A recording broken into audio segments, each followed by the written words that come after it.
Hi friends, it's Tuesday evening and I was casually editing a video when suddenly I felt a little tap coming from inside.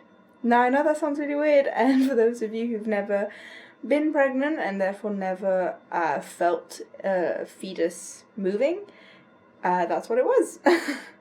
So yeah, cut long story short, I felt bubble move for the first time today.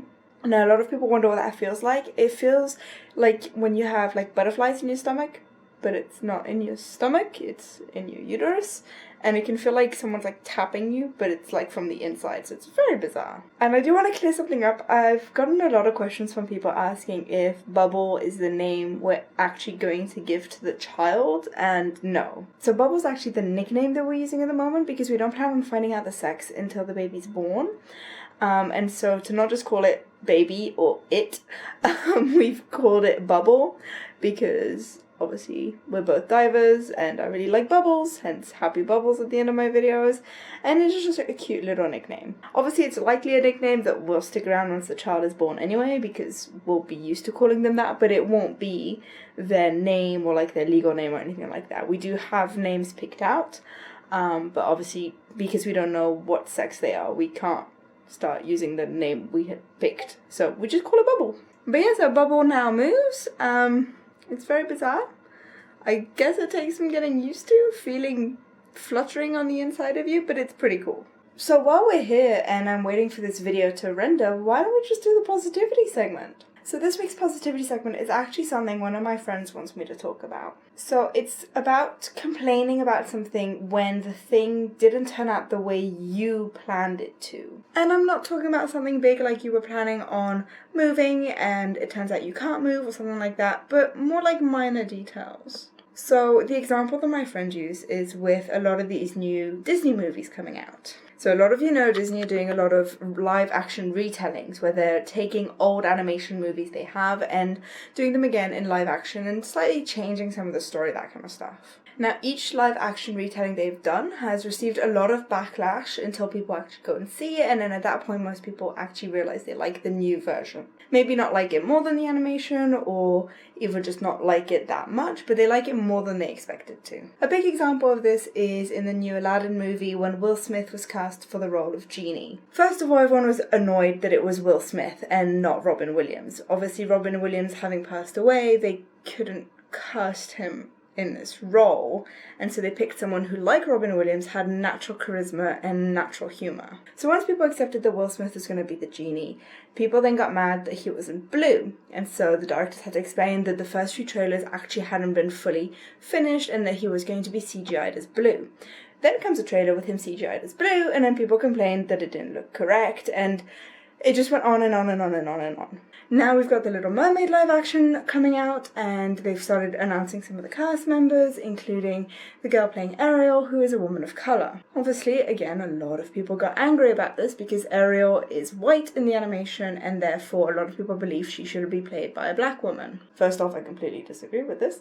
Secondly, why are people getting mad? This will return back to the positivity segment, don't worry, just explaining kind of where this is coming from. The girl who was cast for the role of Ariel has an amazing singing voice, which is the entire point of a mermaid. They have these enchanting voices. People were complaining because the Ariel that was cast is not the Ariel they had in their heads. And this is happening with the casting of Prince Eric and pretty much any of the other characters. Everybody is complaining because they want Prince Eric to be played by this actor, and Disney is talking about hiring this actor instead.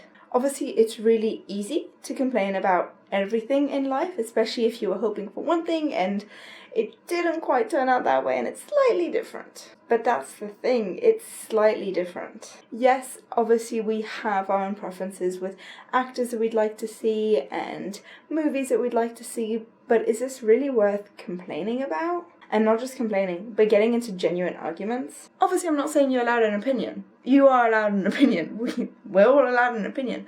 But that doesn't mean your opinion is the right opinion.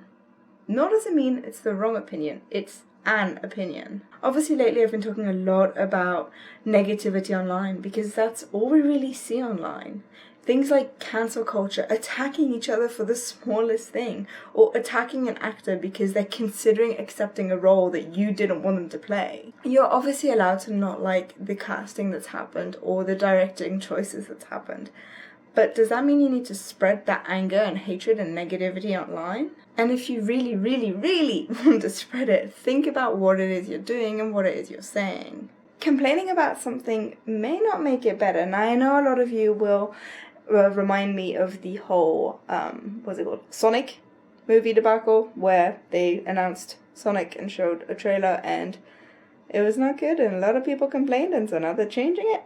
And yes, that can happen if it's really seen as a negative thing. A lot of people would complain and therefore change would happen. But if you're complaining about something very, very minor, or something that isn't a universal thought, or that you're aware is your own thought, is it worth complaining about? Now, of course, you are allowed to complain, but just think it through. Every time you're complaining about something, every time you're spreading that negativity, you're turning your mindset into a more negative headspace. Say you don't like the casting choice they're making for Prince Eric at the moment. Instead of loudly declaring that you are completely and utterly boycotting this movie and they're ruining The Little Mermaid for you and how could they ever do this, realize what it is they're doing. Maybe they're not giving the actor you wanted to have in that movie a chance, but they're giving a different actor a chance. Who is this actor? Are they new and up and coming and could really do with having this huge movie under their belt? Maybe they have other aspects to them that would really bring an interesting side to this character, like the girl who plays Ariel and her amazing voice. Is your complaining going to help the situation, or are you just complaining? Complaining for the sake of complaining, though it can feel very nice and can be fun, will spread more negativity. People see you complain, and so they start complaining, and then they spread that complaining to other people, and before you know it, the entire internet is complaining. As I say, and I know I've said this a few times, and I'm going to say it again, you are entitled to an opinion. You are entitled to feel angry or annoyed by a decision somebody else has made. That doesn't mean you're entitled to spread hatred and anger. Complaining about something because it turned out to be slightly different to what you were expecting is not helpful. What would be helpful, though, is looking at what's making you complain, why you feel this way, and why you feel that this slightly different option isn't correct. Is it personal bias? Is it that you are very attached to something and hadn't actually considered other possibilities? Sometimes it's as simple as we have a crush on an actor and we want to see them in that role. But when you think about it, they're not really suited to the role, and the actor that was cast by the professional casting people is better suited. And even if, having thought about it, having been objective about it and trying to see if maybe you are bringing bias into this, you're still unhappy with this decision, that's fine. You're completely allowed to be unhappy about decisions other people make.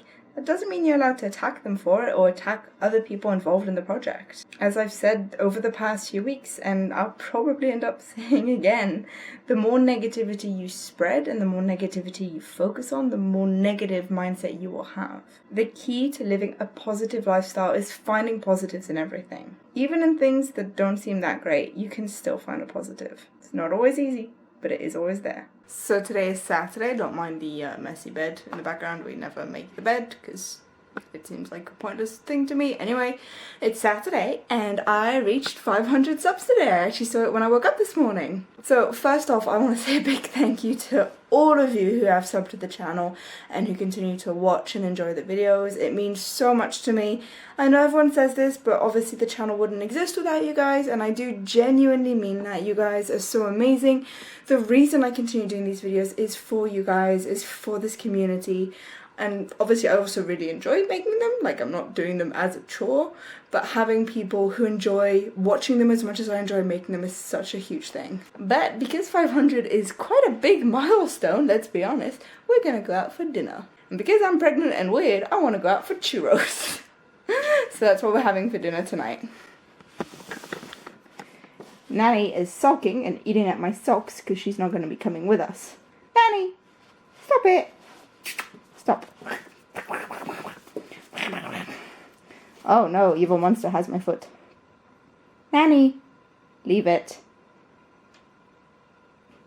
Leave it means completely stop, not just sniff at my foot and go to the other one. Could you pause?